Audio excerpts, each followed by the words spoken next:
Deus. Paz seja convosco. Estão felizes?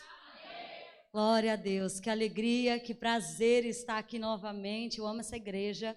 Falei que eu só não congrego aqui porque eu sou pastora da igreja, gente. Senão, eu estava congregando aqui nessa igreja, que é uma das melhores igrejas da Zona Leste do Brasil. Vocês são maravilhosos. Um aplauso ao Senhor Jesus por essa igreja. Uma igreja perto da Bíblia, aleluia. Uma igreja que prega a palavra. Está em extinção, viu? Parabéns. Parabéns porque você encontrou uma igreja que prega a palavra. Pastor Lúcio, pastora Kátia, nossos pais na fé, pais espirituais que cuidam do nosso coração, que intercedem por nós. Eu amo de coração, amo essa família, amo essa igreja.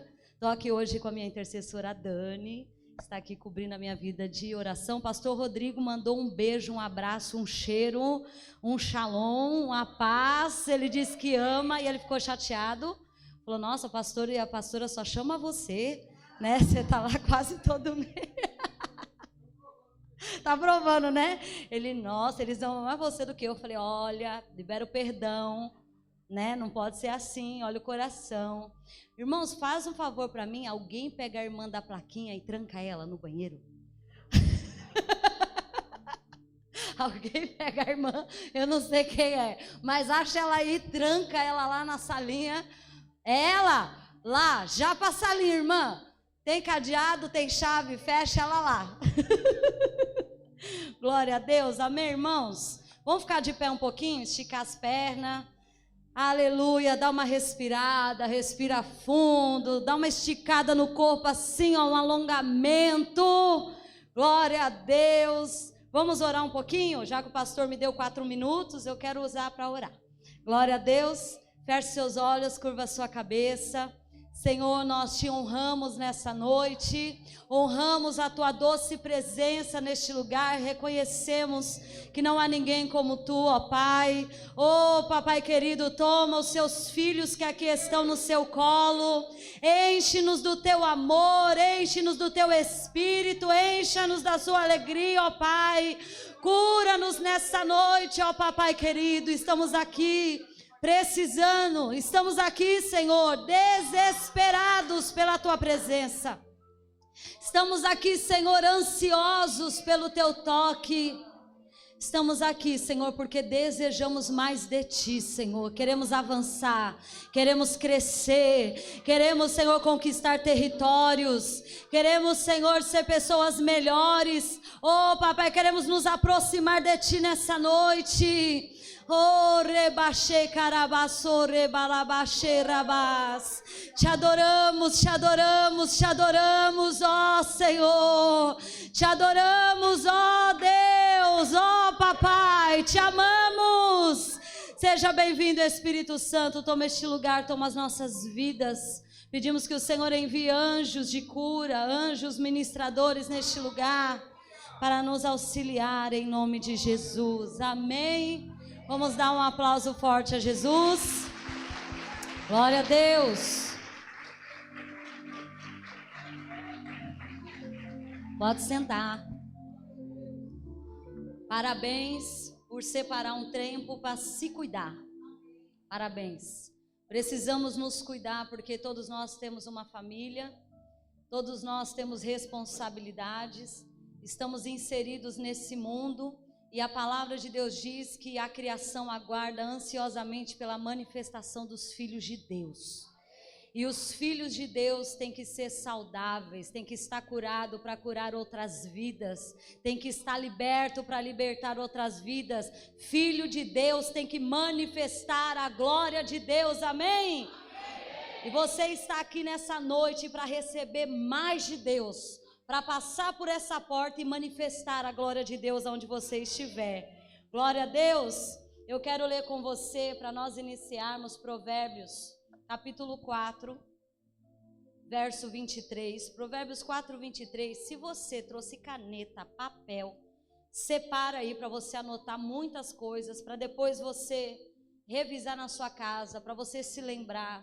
Porque muitas pessoas o Senhor vai enviar para você cuidar. Porque no mesmo lugar onde você foi ferido e curado, a Bíblia diz que as nossas folhas vão se tornar remédio para outras pessoas.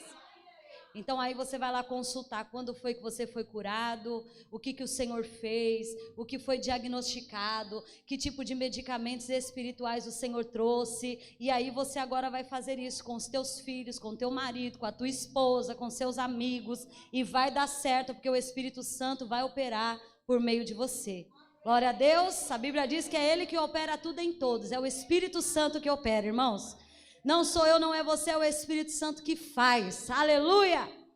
Vamos lá? Provérbios 4:23 vai dizer assim: acima de tudo guarde o seu coração, pois dele depende toda a sua vida. E nós estamos aqui para falar sobre isso. Estamos aqui para falar da nossa vida. Como está sendo a nossa vida até o dia de hoje? Se ela está sendo boa, glória a Deus, não há nada que esteja tão bom que não possa ficar melhor ainda. Amém? Mas se ela não está boa, eu preciso hoje pedir ao Espírito Santo que cure o meu coração, porque algo está acontecendo que está fazendo da minha vida ser um tormento. Algo está acontecendo que não está deixando o meu coração. A minha vida não está tendo vida, mas está tendo morte. O que acontece? A palavra diz que nós devemos guardar acima de tudo o nosso coração. Só que nós nem sempre tivemos essa capacidade ou esse entendimento de nos guardar. De guardar as nossas emoções, de guardar a nossa mente, de guardar os nossos sentimentos. Porque nós nem sempre fomos adultos. Nós iniciamos bebês, crianças.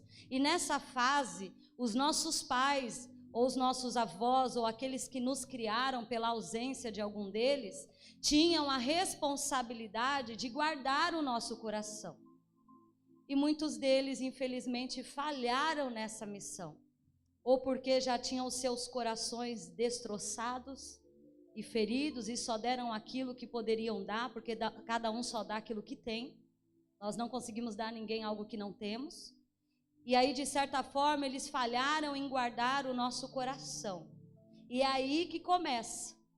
É aí que começa, porque se do meu coração procede todas as fontes de vida, então o período em que o meu coração não foi guardado, foi gerado ao invés de vida. Qual é o contrário de vida? Morte. Então eu reconheço que existem áreas da minha vida que estão mortas. Existem áreas da minha vida que estão bloqueadas. Tem áreas da minha vida que estão paralisadas e que não avançam. Por que isso acontece? Porque justamente existiram fases da nossa vida em que o nosso coração, que é da onde procede as fontes de vida, não foi guardado. E algo de morte foi depositado naquele lugar, naquela fase, naquele período. E enquanto o Senhor não trouxer vida a essas áreas, nós ainda vamos estar vivendo morte. Amém? E hoje o Senhor disse para mim que vai tocar essas áreas de morte. E Ele vai trazer vida, porque Ele é um Deus que ressuscita mortos. Ele é o Deus que levanta o aleijado da cadeira de roda. Ele é um Deus que traz vista aos cegos. Ele é um Deus que tem poder de tocar espírito, alma e corpo, tudo ao mesmo tempo. E Ele vai trazer cura e vai trazer vida. Glória a Deus. Amém. Aleluia. Abra sua Bíblia comigo. 1 Tessalonicenses 5:23. Só para que você tenha um entendimento de que você não é só carne, você não é só espírito, você não tem só uma alma, nós somos os três. Que o próprio Deus de paz os santifique inteiramente. Diga assim, inteiramente. Isso. Que todo o espírito, alma e corpo de vocês seja conservados irrepreensíveis na vinda do nosso Senhor Jesus Cristo. Quando a palavra de Deus diz inteiramente, Ele está dizendo que não é algo em pedaço, né? Se eu vou te dar uma maçã mordida, ela está inteira? Não está. E aqui está dizendo que o próprio Deus, diga assim, o próprio Deus. Quem vai fazer aqui? O próprio Deus. Ele vai nos santificar. O que é santificar? Ele vai limpar, Ele vai purificar, Ele vai restaurar, Ele vai separar para Ele Todas as áreas da nossa vida Ele pode e Ele vai alcançar. E Ele quer fazer isso inteiramente. O problema dessa geração é que estão cuidando muito de uma parte e se esquecendo de outra. Exemplo, nós entramos na igreja, entregamos a vida a Jesus, conhecemos a religiosidade, conhecemos o evangélico, conhecemos a Bíblia e tudo mais, conhecemos a rotina do culto, os ministérios, e aí nos tornamos pessoas super espirituais, que fala, que ora em línguas, que rodopia, que vem na igreja, que dá o dízimo.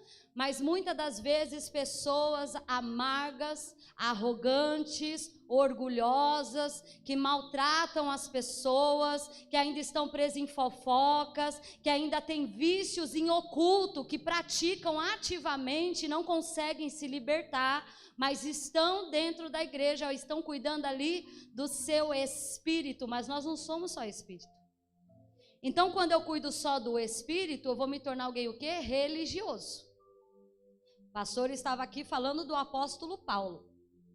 E ele era alguém que conhecia muito bem a palavra de Deus. Ele era alguém que frequentava a igreja. E ele era alguém que fazia justiça com as próprias mãos em nome de Deus. Quantas pessoas ferindo outras pessoas e dizendo que faz isso em nome de Deus? Quantas pessoas? Então nós vemos que muitos estão presos na religiosidade porque acham que só devem cuidar da vida espiritual. Ora, jejua, lê a Bíblia, mas muitas áreas da vida continuam do mesmo jeito. O casamento ainda continua destruído, continua sendo uma pessoa cheia de raiva, com um pavio curto, com as emoções desequilibradas, sempre com a mente presa no passado, como o pastor Lúcio ministrou aqui, sempre lembrando das coisas do passado. Por quê? Porque essas coisas estão na alma. E a Bíblia diz aqui que o nosso Deus de paz, Ele veio trazer essa paz inteiramente. É uma paz no espírito, é uma paz nas emoções, na alma, nos pensamentos, e é uma paz no corpo também. Olha a ordem das coisas. Então, assim, eu entrego minha vida a Jesus, eu resolvi a minha questão de salvação, porque é de graça. Não há nada que eu faça para merecer a salvação. Mas a cura e a libertação é um processo que eu preciso passar. E leva um tempo, queridos. Não é do dia para a noite. Hoje nós estamos aqui dando início a um trabalhar de Deus em nossas vidas, amém? Por quê? Porque Ele quer nos moldar inteiramente, Ele quer nos santificar inteiramente. Ele quer que você seja alguém espiritual, conectado com os céus, cheio de poder, cheio de dons, cheio de unção, mas também Ele quer que você seja alguém feliz, equilibrado, manso, humilde de coração, sabe? Que não fala mal das pessoas, que contém as suas emoções, que tem os frutos do Espírito. Quando a Bíblia fala em Gálatas 5:22 sobre os frutos do Espírito, está falando de comportamento. Está falando de algo que o Espírito Santo vai produzir na nossa alma. Então, no nosso espírito, ele produz os dons, mas na nossa alma ele produz o fruto. Por isso são 9 dons e 9 frutos. Então, não posso exercer os dons sem primeiro manifestar os frutos. Então tem muita gente com os dons, mas sem os frutos. E sabe qual é o problema? Quando eu estou cheio do Espírito, mas a minha alma está doente, eu vou ser alguém que exerce o dom de profecia. Com uma alma doente, eu vou me tornar um feiticeiro. Eu vou me tornar um Saulo da vida, que vou estar fazendo as coisas em nome de Deus, mas matando as pessoas. Porque Deus não está comigo naquilo que eu estou fazendo. Quantos entendem isso que eu estou falando?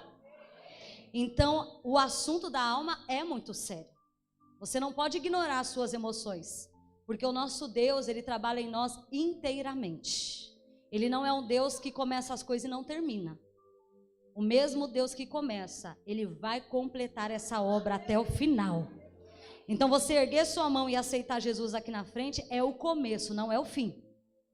Não é tudo. É o começo de uma construção de uma nova vida em Cristo. Aleluia! Glória a Deus! Quantos estão sendo transformados aqui? Aleluia! E aí vem o corpo. O corpo é por último. Porque ele é menos importante? Não, porque é ele que recebe toda a carga espiritual e emocional. É o nosso corpo que vai refletir toda a carga, seja ela positiva ou negativa, é ela que vai receber. Toda a carga espiritual vai refletir no seu corpo. Toda a sua carga emocional vai refletir no seu corpo. Já é cientificamente comprovado, né? A Bíblia já comprova isso há muito tempo, mas só para você entender. É cientificamente comprovado que a grande maioria das doenças no nosso corpo físico se deram origem nas nossas emoções. Isso não é novidade, a gente sabe disso. Amém? Então nós não podemos ignorar. E não dá para separar os três. Não dá para separar. Tem que trabalhar os três juntos. Não dá para tratar da alma sem ser alguém cheio do Espírito. Sem ser alguém que está tendo uma vida de oração, de palavra, de devocional, de jejum, debaixo de cobertura espiritual. Então, se eu quero tratar minha alma, o meu espírito tem que estar bom. E não dá para eu querer uma cura física com uma alma carregada de orgulho, de ressentimento, de falta de perdão, de raiva, de ira. Entende? O meu corpo não recebe. Porque muitas pessoas, a gente ora por cura física e a pessoa não recebe. Quando eu oro por alguém com doenças físicas e eu vejo ali que a cura não está acontecendo, eu já pergunto logo: irmã, quem que você precisa perdoar? Porque não vai rolar. O que Jesus fazia quando ele curava alguém em seguida? Ele já liberava o perdão. Os seus pecados estão perdoados, seja curado. Porque sem perdão, não tem cura, nem na alma, nem no físico. Então não adianta, eu posso derramar um balde de óleo, se o teu coração estiver cheio de mágoa, você vai continuar com essa doença. Não vai curar. Porque o Senhor, Ele faz uma obra completa. É inteiramente, não dá para trabalhar uma coisa e deixar outra. Não dá. Então vamos lá. Abra comigo a sua Bíblia em Lucas 13:10. Vamos falar de uma mulher, eu gosto muito de falar dela. Porque dentro da igreja, quando se fala de cura interior, dentro da igreja, às vezes nós encontramos muito preconceitos dos Saulos da vida que ainda não converteu, que estão presos na religiosidade, dizendo: eu não preciso dessas coisas. Eu leio a palavra, eu sou dizimista, o meu triavô era sacerdote do templo que carregava a arca, que colocou as sandálias no pé de Jesus. É o querubim, ele é a própria pessoa, a quarta pessoa da Trindade, né? Ele é o quinto ser vivente, né? Ele está lá, a cadeira dos anciões, uma é dele. Então, eu gosto de ler essa palavra, porque aí toda a religiosidade já cai por terra, amém? Todo o preconceito, porque a religiosidade nos impede de receber a cura. Então, já vamos mandar esse espírito embora em nome de Jesus. Lucas 13:10 vai dizer assim: certo sábado, Jesus estava ensinando numa sinagoga. Sinagoga é o quê? Igreja, amém? E ali estava uma mulher que tinha um espírito que a mantinha doente, havia 18 anos, e ela andava encurvada, e de maneira alguma podia se endireitar. Ao vê-la, Jesus a chamou à frente e disse: mulher, você está livre dessa doença. Ele lhe impôs as mãos, e imediatamente ela se endireitou e louvava a Deus. Verso 16, coloca para mim o verso 16 agora, 13:16. Então, esta mulher, uma filha de Abraão, a quem Satanás mantinha presa por 18 longos anos, não deveria no dia de sábado ser liberta daquilo que aprendia? Né? Porque os fariseus começaram ali, os religiosos começaram a debater com Jesus, por que ele curou aquela mulher no sábado? Ele não poderia fazer isso, porque o religioso é cheio de lei, né? Ele não tá por fora das coisas. Então, Jesus já lançou logo essa, já para dizer, presta atenção, aqui Jesus declara que essa mulher era uma filha de Abraão. Esse termo é um termo usado para pessoas que já seguem a Cristo, já entregaram a vida, estão na igreja, creem em Jesus, creem no Senhor como único Deus, Salvador das suas vidas, estão lá. Ela estava lá no culto, mesmo com todas as suas limitações, ela foi para a igreja. E hoje nós temos pessoas justamente assim, carregada de dores físicas, emocionais, mas ainda assim pegam toda a sua dor e vêm para a igreja, porque sabe que o Senhor é o único capaz de nos curar. São pessoas que amam a Deus. São pessoas que reconhecem que Jesus é o Salvador das suas vidas. São pessoas cheias do Espírito Santo. Eu quero te dizer que o fato de você estar doente no seu físico, na sua alma, não significa que você não é um homem ou uma mulher de Deus, entende? Eu quero que você tire esse pensamento, porque isso é mentira, que diz que essa mulher, ela era alguém que cria na palavra, cria em Deus, estava na igreja, mesmo doente, com toda limitação, ela ansiava pela presença de Deus. E nesse dia, Jesus estava lá e resolveu tocar essa mulher e curar ela e tirar ela dessa paralisia. Mas até o dia da cura dessa mulher chegar, queridos, foram 18 anos. Quanto tempo as pessoas ficam presas e carregando doenças, carregando limitações, carregando bloqueios por tanto tempo, até que permitam que Jesus toque naquela área e exponha. Será que aquela mulher não foi em outros cultos? Eu acho que ela foi. Ela era uma filha de Abraão, isso quer dizer que todo sábado ela estava na sinagoga. Essa era uma prática deles. Será que não teve outros cultos que tinha lá outros pastores pregando, falando disso ou aquilo, mas aqui aconteceu algo diferente. Porque quando se trata de feridas, feridas não podem ser escondidas, elas têm que ser expostas. E conforme o relato do que nós lemos mais profundamente na história dessa mulher, depois você lê em casa, ela estava lá no fundo da sinagoga. Porque Jesus chama ela para que venha à frente. Então isso quer dizer que ela estava bem escondida. Ela estava escondida com a sua dor. Ela estava escondida com as suas limitações. Ela não queria que ninguém percebesse. Porque quando a gente tem uma ferida, uma limitação, a gente não quer que ninguém perceba. Né? Como disse o pastor Lúcio, quem gosta de estar perto, né, de uma pessoa assim? Eu vou ser um problema, não quero que as pessoas percebam que eu sou um problema, que eu sou uma pessoa problemática, que eu tenho essas feridas. Então ela se escondia. Mas quando se trata de cura, não pode esconder. Hoje você vai ter a oportunidade aqui de expor todas as suas feridas, aquelas que você deseja que sejam curadas. Sem expor, não tem cura. Já falo logo para você. Então essa mulher, ela recebeu essa cura nesse dia, por quê? Porque Jesus propôs para ela se expor. E ela aceitou. E por isso ela foi curada. Jesus expôs ela e ela foi lá na frente. Ela falou, hoje é meu dia, já que já me viram, eu não tenho nada a perder. Já estou 18 anos nessa situação e eu quero ser livre. Algo que eu quero que você preste atenção. Não tem como desvincular a libertação de cura interior. É ou não é, pastora Kátia? Anda junto. Aqui diz que essa ferida, essa doença que essa mulher carregava, não era algo natural, era algo que o próprio Satanás aprendia. Eu quero que você entenda que as nossas feridas são uma porta aberta para que Satanás entre e nos aprisione. E a maioria das nossas feridas emocionais e físicas foi Satanás que causou. Usou pessoas que nós amamos, usou pessoas que nós confiamos, pessoas que não tinham sabedoria, discernimento, que tinham brechas, que podiam ali ser usadas por Satanás, por falta de entendimento, por falta de Jesus. E ali Satanás entrou, porque Satanás é espírito, então ele precisa de pessoas para poder agir, senão ele não pode agir.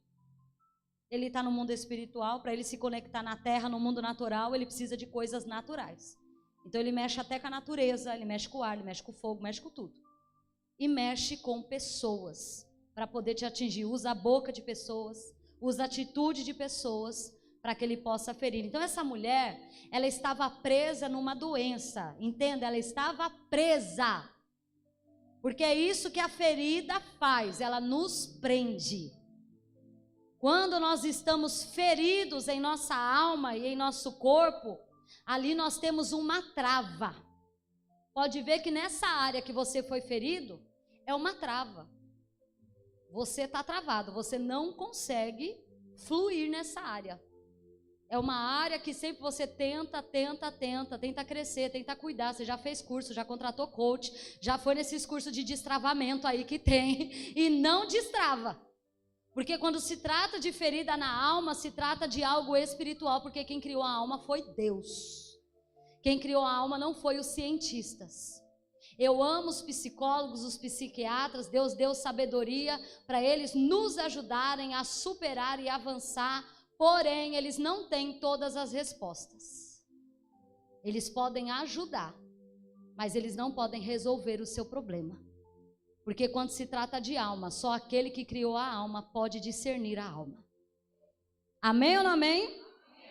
E quando se trata de feridas, sim, as feridas são causadas e são de origem maligna. Tem raízes malignas. Existem portas abertas. Essa mulher ficou presa por Satanás por 18 anos em uma doença. Vamos lá. Abra comigo Provérbios 18, 19. Satanás, ele usa pessoas para nos ferir. Por quê? Porque a ofensa coloca a gente numa prisão. Repita comigo, a ofensa me coloca em uma prisão. Olha o que vai dizer Provérbios 18, 19. Um irmão ofendido é mais inacessível do que uma cidade fortificada. Então, quando eu sou ofendido, eu crio ali uma barreira, um bloqueio, eu me fecho, eu coloco uma armadura naquela área da minha vida e eu não deixo mais ninguém acessar aquela área da minha vida, nem Deus acessa, porque eu não deixo. Por isso que eu preciso expor, porque para Deus acessar eu preciso deixar. Eu preciso reconhecer que essa área da minha vida precisa ser tocada pelo Senhor, porque não é normal. Há muitos anos, com esse mesmo problema. Então, uma pessoa ofendida, uma pessoa machucada, ela fica aprisionada. Exatamente naquele lugar, com aquela pessoa, naquela situação, ela fica aprisionada naquele lugar. Literalmente. Como o pastor Lúcio muito bem disse aqui, a nossa alma, ela não está sujeita às leis da física. Tempo, espaço, hora, lugar, não. Tudo é aqui e agora, como se fosse hoje.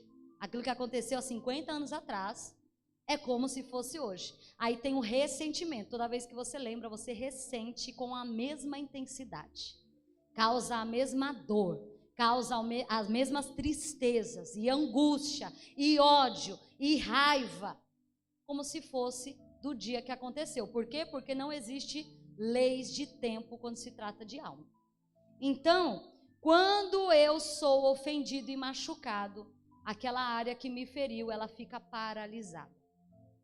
Ela fica estacionada. Eu quero falar aqui agora para você conseguir identificar o que está acontecendo com a sua alma. Porque precisa ter um diagnóstico, amém? Você vai no médico, ele vai perguntar o que você está sentindo. Então, os sintomas como raiva, ódio, ressentimento, tristeza, angústia, depressão, opressão, tudo isso são sintomas, não é o problema. Então, o médico, ele usa os sintomas para identificar o problema, é igual a febre. A febre não é o problema, você fica dando dipirona para a pessoa com febre. Mas daqui 6 horas a febre volta. Porque o problema não é a febre, o problema é que tem uma infecção que precisa ser encontrada. Existe uma raiz que precisa ser diagnosticada e tratada de uma maneira adequada. Só que hoje, na maioria das igrejas, não nessa, graças a Deus, porque essa é uma igreja instruída na palavra, a maioria das igrejas por aí trata sintomas. Então a pessoa está presa no vício, o problema é o vício? Não, o problema é o que leva essa pessoa ao vício. Se não tratar o que levou essa pessoa ao vício, se é uma ferida ou se é algo hereditário, se é uma maldição, se isso não for quebrado, ele vai voltar ao vício. Ele não vai ser liberto. Vai estar sempre caindo. Por quê? Porque o vício é um sintoma, não é a raiz do problema. Então nós vamos falar aqui de raízes, amém? Quais são as raízes que causam a ferida na alma? E toda raiz que não foi o Senhor que plantou, Ele vai arrancar hoje, em nome de Jesus. Amém? Raízes de rejeição. nós não fomos criados para lidar com a rejeição. Porque a palavra de Deus diz que antes da fundação do mundo, o Senhor, Ele já havia me desenhado, me desejado, me amado. Ele me gerou, Deus me gerou nele. Antes da fundação do mundo, é o que diz a palavra, já estava com Ele. Então, se o Senhor não me rejeita e eu fui feita, e nós fomos feitos debaixo de desejo, de aceitação, de um querer de Deus.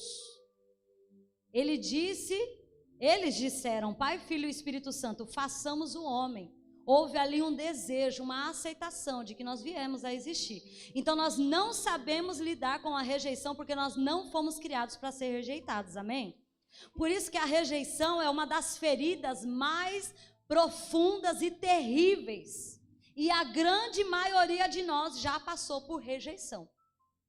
Ou no ventre, quando sua mãe engravidou de você, de repente ela passou por alguma situação traumática, ou ela era muito nova, engravidou na adolescência, ou ela foi estuprada, ou ela foi por algum motivo, não pensou naquilo que fez, acabou engravidando, e aí houve todo aquele desespero.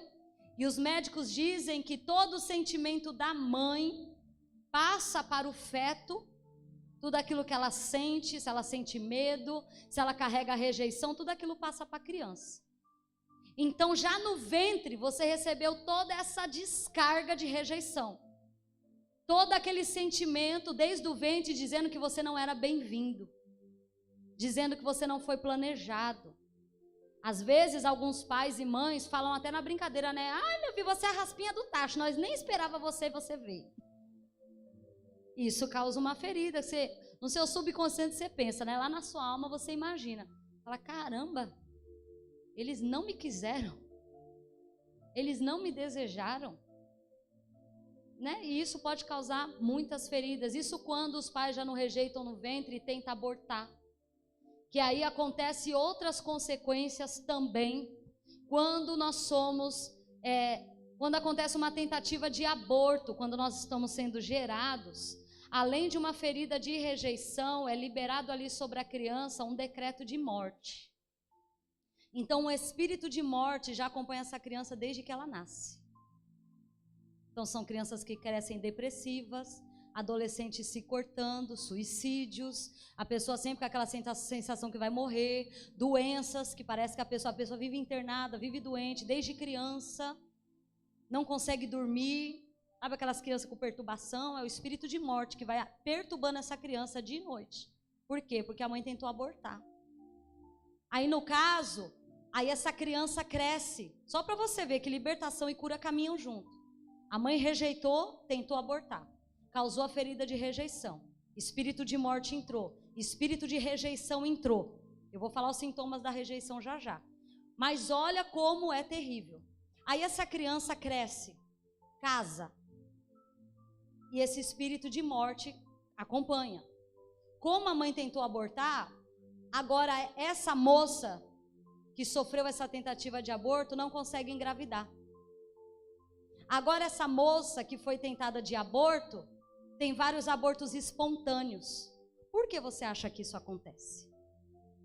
Isso chama maldição hereditária. É um espírito que foi liberado lá no ventre quando foi diagnosticada a gravidez. E a mãe tomou a pílula do dia seguinte. A mãe tomou chazinho para tentar abortar a criança. Teve desejo de tirar essa criança. O espírito de morte fala, opa, é para já, vou tomar conta dessa geração inteira. Então, a rejeição é algo terrível. O que causa, o que nós sentimos após ser rejeitado? Quando chegamos na fase, conseguimos, vamos crescendo, desenvolvendo, precisamos de necessidade de aprovação. Pessoas rejeitadas têm uma grande necessidade de aprovação. Estão sempre preocupadas com o que as pessoas vão pensar, precisam sempre ter elogios, precisam sempre ser reconhecidas, e quando não são, reclamam, você não reconhece nada que eu faço, ninguém me aprova, ninguém me elogia, ninguém me aceita, eu vou embora desse lugar. que é outro sintoma também. A pessoa que passou e que sofre de ferida de rejeição, ela sente que ela é rejeitada em todo lugar por todas as pessoas. Então ela não consegue permanecer por muito tempo em lugar nenhum. Ela não para em igreja nenhuma, ela não para em emprego nenhum, não para em casamento nenhum. Não consegue ter uma amizade duradoura. Além do que, pessoas rejeitadas, elas têm um problema chamado dependência emocional. Dependência emocional. E só quem teve alguém na sua vida que foi dependente emocional de você sabe como é terrível você ter que ser uma muleta na vida dos outros. Porque é isso que é dependência emocional. É você arrumar alguém para ser a tua muleta. É alguém que você arruma para se escorar. Então, aqueles que carregam ferida de rejeição e não são curados, feridas essas que não foram causadas por você, as feridas são causadas por outras pessoas. Pelo pai, pela mãe, por alguém que você ama, por alguém que você admira, respeita. Então você tem uma afeição por essa pessoa vem e te rejeita, pronto. A ferida entra. E quando você não sabe diagnosticar, ela entra, porque uma coisa é você ali, você ficou chateado, mas quando você já sabe, então você já tem um diagnóstico, você já tem uma imunidade para aquilo, você já coloca diante do Senhor e já manda embora. Para não criar raiz. Porque você não pode impedir que o passarinho pouse na tua cabeça, mas você pode impedir que ele faça um ninho. Amém ou não amém? Pousou, você tem que falar, sai da minha mente. Eu já libero o perdão, tudo bem, abençoa essa pessoa, com bênção e salvação, que Deus abençoe. Ela vai com Deus, vai em paz, amém. Vou seguir minha vida e já perdoo. Porque senão isso vai criar uma raiz. Pessoas que passaram por rejeição, elas têm também um sintoma que é o perfeccionismo. Então, perfeccionismo não é uma coisa boa.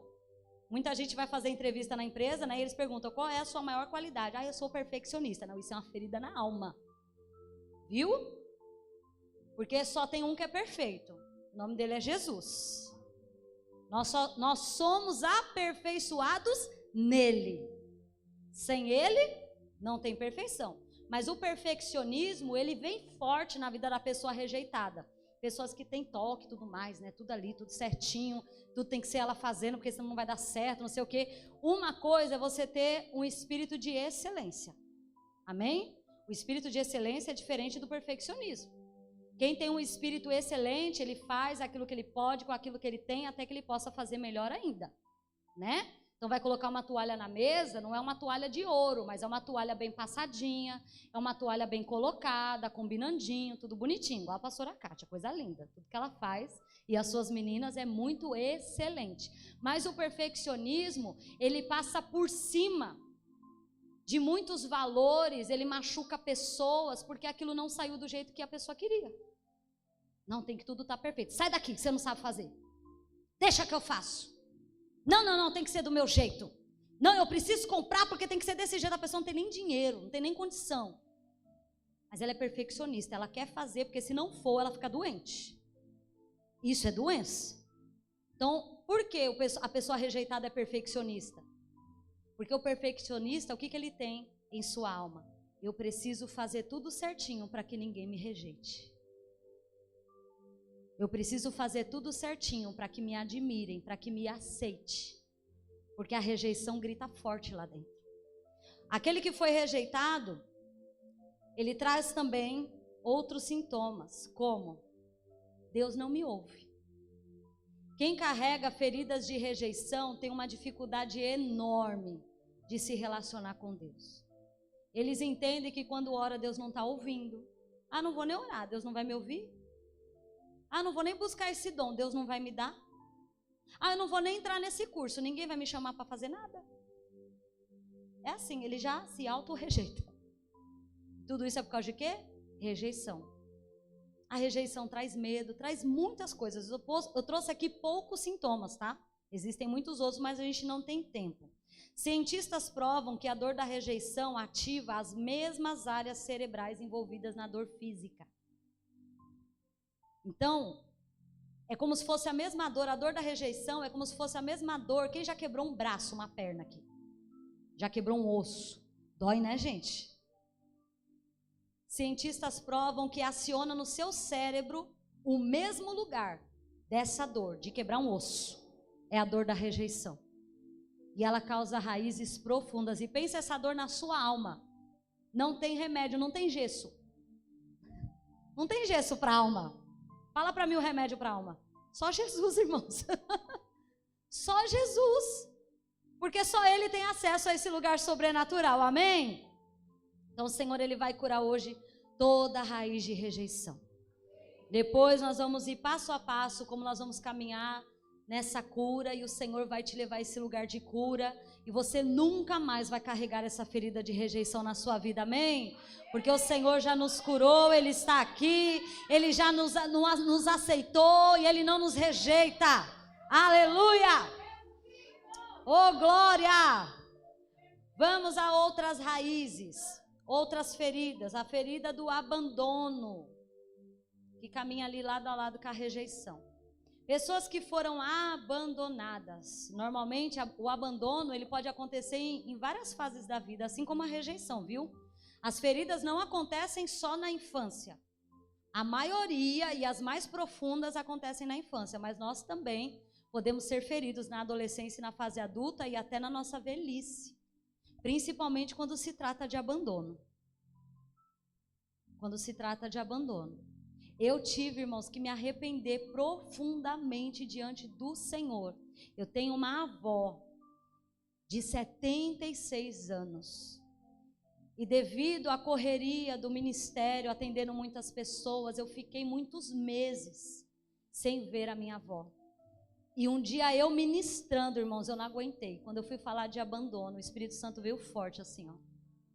A sua avó está abandonada. Você não vai ver ela.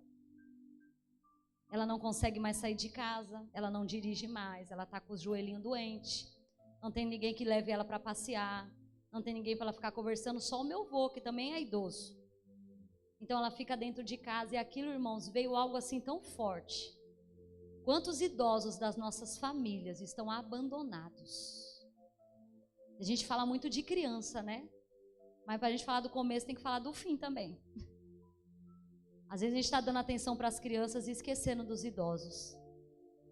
Isso veio forte no meu coração, irmãos. Na mesma semana eu fui para minha avó pedir perdão. Falei, vó, me perdoa, a senhora já fez tanto por mim, eu já fiquei muito na casa da minha avó. Minha avó cuidou muito bem de mim, cuidou muito bem da minha filha, que é bisneta dela. Quantas vezes eu precisei ir para encontro, reencontro, retiros, cuidar do povo, e ela ficou com a minha filha, que era a única pessoa que eu confiava. Ela ficava com a minha filha doente ou não doente, sendo uma criança assim agitada ou não, ela ficava com ela, cuidava como se fosse filha dela. Porque a avó é mãe duas vezes, né? Imagine bisavó, que ela é bisavó da minha filha. E ela cuidou, muitas das vezes por uma necessidade minha, e pela correria eu abandonei a minha avó. Esses dias ela estava lá em casa tomando café. Eu falei, vó, vamos te levar lá em casa que eu vou fazer um café para você, um almoço, vamos pintar seu cabelo, fazer sua unha. Aí minha tia já estava lá em casa também, que é a filha dela, e aí já fizemos aquele dia especial para ela. Ela ficou tão feliz, irmãos, porque minha avó estava entrando em depressão, porque ninguém ia ver ela. Causado pela ferida do abandono. Então o abandono, ele causa as feridas profundas. E o que abandono gera em nós? Gera insegurança. Pessoas inseguras, pode ter certeza, foram abandonadas em algum momento da sua vida. Ou foi abandonado pelo pai, abandonado pela mãe, abandonado pelos filhos que casaram, foram embora e esqueceram de você. Não quer mais saber. Não liga, não manda uma mensagem, não demonstra uma gratidão, uma honra, um reconhecimento. E a Bíblia diz que você e eu devemos honrar os nossos pais, nós não devemos esquecer deles. Você não é mais dependente deles. Mas nós devemos honrar os nossos pais. Sempre em gratidão. Pai, mãe, obrigada. Esse presentinho aqui, essa lembrança. Vou levar você para almoçar fora. Vou pagar um dia da beleza para você, mãe. Um dia, pai, para você fazer isso, aquilo que você gosta. Nós precisamos fazer isso, amém, queridos? Porque muitos pais também são abandonados pelos filhos depois da fase adulta. Aquela síndrome do ninho vazio, né? Todo mundo foi embora, ficou só os dois. Por um lado, eu não vejo a hora desse momento chegar. É bom, pastor? Porque assim, dizem que filho é alegria, mas não é paz, não. Não é? O filhos é alegria. Mas olha, vou te falar uma coisa, viu? Você não tem muita tranquilidade não para fazer as coisas, é ou não é? Quem tem filhos aqui? Irmãos, eu tenho 2. Uma de 13 na adolescência e um de 7. É uma bênção de Deus lá em casa. Glória a Deus, aleluia. Muita alegria, muita intensidade. Mas descanso nós não tem não, né? Glória a Deus. E muitos também sofrem um abandono no casamento. O marido que foi embora, deixou você com as crianças. Ou a esposa que foi embora. Nós tivemos, infelizmente, esse ano que passou, um casal que nós amamos muito, cuidamos deles por muitos anos. E infelizmente a esposa abriu uma empresa, contratou um rapaz, um funcionário, se encantou pelo rapaz e abandonou o marido. O marido que pagou a faculdade dela, para ela abrir a empresa que hoje ela tem. Que ralou com ela ali, ó. Ela não tinha nem a 8ª série. E ele foi lá, incentivou a estudar, incentivou a fazer, pagou para ela 2 faculdades. Ela abriu uma empresa, subiu de vida, contratou funcionário, que tem a metade da idade do marido, simplesmente olhou para o marido e falou: eu não te amo mais, eu vou viver a minha vida. E foi embora com o rapaz. Então, isso gera o quê? Abandono. E o que abandono vai fazer em mim? Vai me trazer sequelas, como insegurança, medo, o sentimento de que Deus me abandonou, Deus me deixou na mão. Como é que Deus permitiu que algo assim acontecesse? Sentimentos de solidão e vazio. Parece que quando alguém te abandona, fica um buraco. Quando alguém que você ama muito, isso acontece muito, sabe quando? Quando você perde alguém para a morte, alguém que você ama.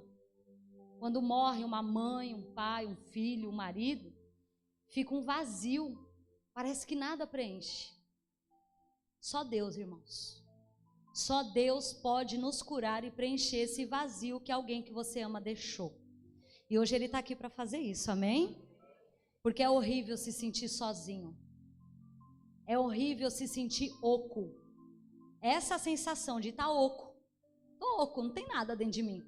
Não tem alegria, não tem sensação, não tem sentimento. Se torna alguém sem sentimento algum, porque está vazio.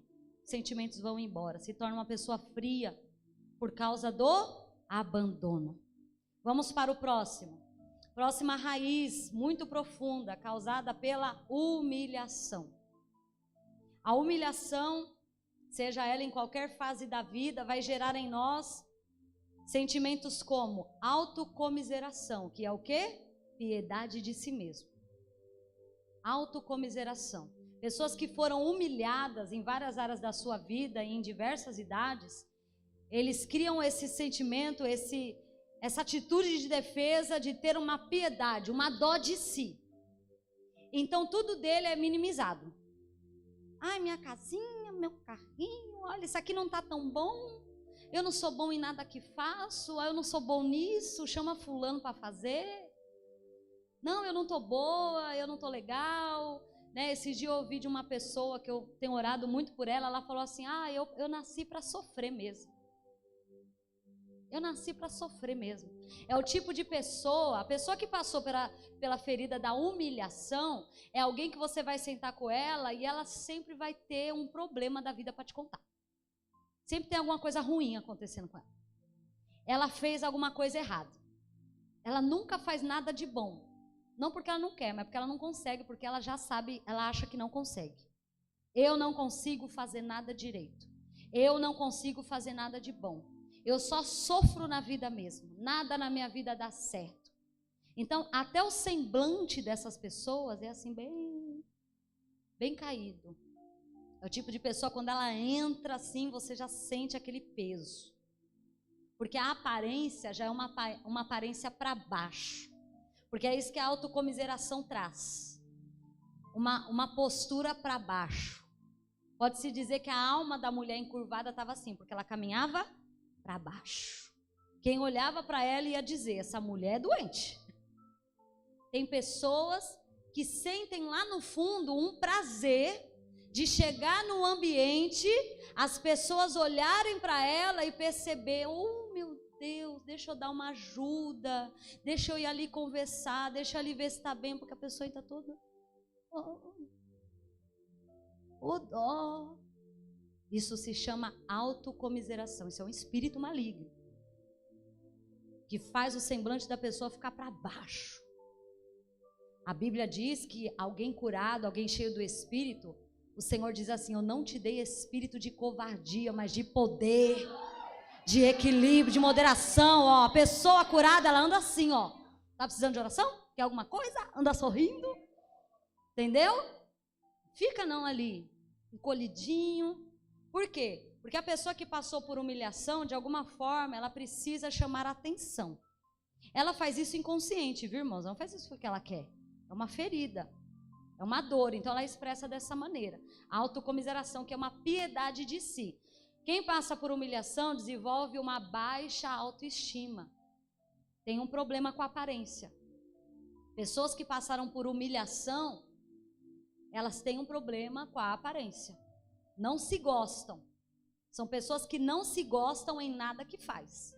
Elas se reprovam, elas já se autorrejeitam. São pessoas que carregam angústia, tristeza, instabilidade emocional, pânico e raiva. Muitas pessoas que desenvolvem síndrome de pânico, pode vasculhar que você vai achar, passou por alguma situação de forte humilhação. Isso traz um pânico na alma da pessoa, a alma entra em colapso. Porque nós somos filhos de Deus, não nascemos para ser humilhados. Nós vamos entrar no céu e vamos caminhar em ruas de ouro. O livro de Eclesiastes diz que o Senhor colocou dentro de nós o anseio pela eternidade, isso dentro. Então a nossa alma não entende a humilhação. Não compreende. Como é que chama? Olha eu querendo falar difícil. Aqueles negócios de computador que lê de QR Code, criptografia. É uma leitura esquisita para a alma. Então ela entra em colapso, porque nós somos aceitos e amados pelo Senhor, a gente não nasceu para ser humilhado por Satanás, amém? Outra raiz, violência. Pessoas que passaram ou viveram em ambientes de violência, se tornam pessoas violentas, cheias de ira e de raiva. Pavio curto, porque cresceram num ambiente violento. Ele só conhece essa linguagem, a linguagem do grito, a linguagem de quebrar as coisas. Eu não falei para amarrar a irmã da plaquinha? Vocês não estão me ajudando, gente, eu nem orei ainda. Então não vamos deixar isso para depois. Vamos falar só do último, que esse último também é muito importante e causa um desastre na nossa vida, que é o abuso. Abuso sexual. De acordo com a medicina, abuso sexual é definido por exposição de uma criança a estímulos sexuais inapropriados para a sua idade. Olha como a medicina traz o diagnóstico sobre o que é abuso. Abuso é definido como uma exposição. Exposição. Então, abuso não é só fato consumado de penetração. Amém? Abuso sexual é qualquer efeito de exposição, como toque físico. Então, quando criança ou antes de você saber se defender em algum momento da vida, alguém expôs você, ou tocou nos seus órgãos genitais, nas suas partes íntimas, ou fez com que você tocasse. Eu passei por isso na minha infância. Eu tenho uma tia minha que quando eu tinha ali na faixa de uns 6, 7 anos de idade, como eu disse, a minha avó cuidava de mim para minha mãe poder trabalhar, porque meus pais tinham se divorciado. Minha mãe guerreira, queria cuidar de mim, foi trabalhar. E me deixava com a minha avó, e aí eu tinha uma tia, que ainda, naquela época, ela tinha uns 20 anos, ela era bem jovem. E aí, eu estou brincando na casa da minha avó, que é um sobrado, minha avó estava na cozinha. Quando eu subo para o andar de cima, entro no quarto da minha avó, eu vejo a cena da minha tia se masturbando. E quando eu vejo essa cena, eu paraliso. E quando eu paraliso, ela olha para mim e diz assim: me ajuda, é só uma brincadeira. Isso é abuso sexual, irmãos. Eu tive que ministrar uma moça e eu tive muitos problemas na área sexual. Eu tive problemas com pornografia, eu tive problemas com masturbação, porque além de causar uma ferida na alma da pessoa abusada, o abuso sexual abre portas para espíritos malignos de imoralidade sexual para se apropriar da pessoa abusada. Mesmo que você não queira. Então, aqueles espíritos de imoralidade sexual entrou na minha vida na infância, através do toque. E quando eu fui entrando na fase da adolescência, eu comecei a ter problemas.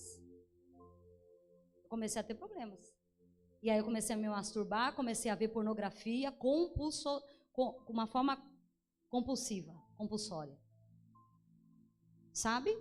E eu comecei a ter interesse. E olha como esses espíritos de imoralidade agem, porque eles vão botando lenha na fogueira. Aí eu cheguei na adolescência, estava dentro da igreja. Meu pai nunca foi de deixar eu dormir na casa de ninguém. Meu pai, que eu digo, é meu pai adotivo. Depois minha mãe se casou e meu pai me adotou. Não é meu pai de sangue, mas me criou direitinho, graças a Deus, tive um bom pai. E aí nós estávamos dentro da igreja. E aí eu não sei o que aconteceu, tinha uma irmã na igreja que era muito legal, muito bacana, sabe? Era uma irmã assim, ó, que tinha uma atividade com os jovens gostavam dela, era uma irmã muito animada, muito feliz, muito querida, e ela tinha uma filha, da mesma idade que eu. E a gente ficou amiga. Olha que na adolescência, eu já cheguei até a trocar carícias com mulheres por causa da perversão sexual, com meninas. Então aí, eu estou contando coisa para vocês aqui, que eu estou contando aos poucos faz um tempo, viu, queridos? Que é algo que não é fácil de sair falando, não. Porque hoje eu sou pastora. Sou curada agora, por isso que agora eu consigo falar. E aí, a minha amiguinha pediu para deixar. Essa irmã falou: ô, seu Wilson, deixa a Paloma dormir lá em casa, você nunca deixa, tá ali. Eu falei o nome da menina. A menina e ela são amigas. Aí meu pai deixou, irmãos. Era só a mãe e a filha. O que você vai imaginar? Não tem um homem na casa. O que pode acontecer? Você vai confiar, né? Minha filha mulher vai dormir na casa de uma irmã que só tem uma filha e mais ninguém. O que pode acontecer de ruim? Irmãos, a gente foi dormir. Na hora de dormir, a irmã tinha um sono de pedra, a mãe da menina. Dormia igual uma pedra. Aí essa minha amiga olhou para mim e falou assim: olha, eu tenho uns filmes que eu gosto muito de assistir. Minha mãe não sabe, mas ela tem um sono muito pesado. Vamos assistir? Irmãos, ela colocou num canal pornográfico. E ali ela me fez assistir pornografia a noite inteira. Eu aprendendo como é que fazia as coisas. Quando eu tive um encontro com Deus, graças a Deus o Senhor me guardou, que eu casei virgem. Mas eu não era pura. Eu era virgem, mas eu não era pura. Porque os meus olhos e a minha mente estavam totalmente contaminados. E quando eu fiz um voto a Deus de me casar em santidade, eu falei: Senhor, nenhum homem vai me tocar até o dia do meu casamento. Eu fiz isso porque eu queria derrubar esse espírito de moralidade sexual da minha vida. Eu falei: eu não vou levar isso para o meu casamento. Então entenda que o abuso, ele é muito mais do que penetração. E pessoas que foram abusadas, ou receberam beijos, tiveram exposição visual, de repente um parente seu mostrou para você os órgãos genitais, ou te fez assistir pornografia, ou até teve relação sexual na tua frente. Tudo isso abriu portas e causou feridas. Então essa pessoa vai ter muita dificuldade na área sexual, é uma área que fica travada. Quando casa, é uma área difícil. Tendência à prostituição, por quê? Porque espírito de moralidade entra na vida dessa pessoa. Homossexualidade. Eu, adolescente, antes de ter o encontro com Deus, estava trocando selinho com meninas. Leva a homossexualidade, tanto meninos como meninas. 99,9% dos homossexuais foram abusados na infância, viu, queridos? Isso são dados. E leva a pessoa a um cativeiro na vida sentimental e sexual. Por quê? Porque a Bíblia diz que a área sexual você se torna uma só carne com aquela pessoa. Então, quando você é abusado, você se liga de corpo, alma e espírito a essa pessoa. Então, você fica preso em um cativeiro. com essa pessoa, ligado a ela, se torna uma só carne. Por isso você carrega muitas coisas, muitos fragmentos que não é seu, é de outra pessoa que você se envolveu. E muitas coisas em você deixou de ter, porque a outra pessoa carregou. Então hoje nós vamos orar para que esses fragmentos do outro saia e para que os seus que você perdeu volte passados no sangue de Jesus. Glória a Deus, amém? Vamos às chaves para a cura. Quero gastar aqui 5 minutos para isso, pastora, rapidinho. Eu preciso de confissão e exposição. Tiago 5,14 vai dizer: se está alguém entre vós doente, que ele mande chamar os presbíteros para que estes orem sobre ele e unjam com óleo em nome de Jesus. A oração feita curará o doente e o Senhor o levantará. E olha o que continua dizendo: e se houver cometido pecado, ele será perdoado. Está vendo a cura e o perdão caminham junto? Estão entendendo, irmãos? Portanto, confessem os seus pecados uns aos outros para serem curados. Você vai ter que ter muita coragem para expor a sua dor aqui hoje. Mas certeza que você vai sair curado. Porque a palavra de Deus, ela cumpre aquilo que ela declara, amém? Esse é o primeiro passo para a cura. É você confessar e expor a sua dor. Segundo, o perdão. Mateus 18, 21 vai dizer: então Pedro se aproximou de Jesus e perguntou: Senhor, quantas vezes eu devo perdoar o meu irmão se ele pecar contra mim? 7 vezes? Né? Pedro achava que já sabia a resposta. Às vezes a gente é assim, acha que tem a resposta para as coisas, mas a gente não sabe qual é a resposta que Jesus vai dar. Aí Jesus dá logo uma lapada: eu digo a você, não 7, mas 70 vezes 7 por dia. Por dia. Mateus 11, 25 vai dizer: enquanto estiverem orando, se tiver alguma coisa contra alguém, perdoe, para que também o Pai Celestial perdoe os seus pecados. Mas se você não perdoar, o seu Pai que está nos céus também não te perdoará dos seus pecados. Está entendendo por que o perdão te aprisiona? Porque enquanto eu não libero o perdão e não peço o perdão para aqueles que eu ofendi, Satanás tem a chave da cela na mão. Porque a chave que libera você dessa prisão, dessa ferida da alma, que libera a sua alma dessa prisão onde você está ferido, é o perdão. É a chave que vira assim, ó, para abrir. Se você não perdoar, o perdão, ele não é um sentimento, é uma decisão. Você decide conscientemente, você não precisa estar emocionado para perdoar. Você decide liberar essa pessoa e abençoar ela. E entregar ela agora nas mãos daquele que pode resolver e ser justo com aquilo que essa pessoa merece. Sem desejar vingança, mas desejar que seja salvo pelo Senhor e alcançado. Isso é o perdão. E você também precisa pedir perdão, porque pessoas feridas ferem. Quantas pessoas você não feriu por causa das feridas que você carrega. Então você saindo daqui, ou se essas pessoas estiverem aqui, você já vai sair do lugar e pedir perdão. Glória a Deus. Se está aqui, já faz aqui. Se está em casa, faz em casa. Se mora em outro estado, liga. E peça perdão. Perdão não tem justificativa, viu, irmãos? Ah, tudo bem que você também fez isso, aquilo, outro. Não. Quem pede perdão não fica justificando. Perdão e pronto. Eu errei e pronto. Não importa o que a pessoa fez. Eu errei. Amém? E libera o perdão também. Porque se eu não perdoar, o Senhor não me perdoa. E se o Senhor não me perdoa, eu vou continuar preso. E aí as minhas raízes não serão curadas. Vamos orar? Quero te convidar a ficar de pé.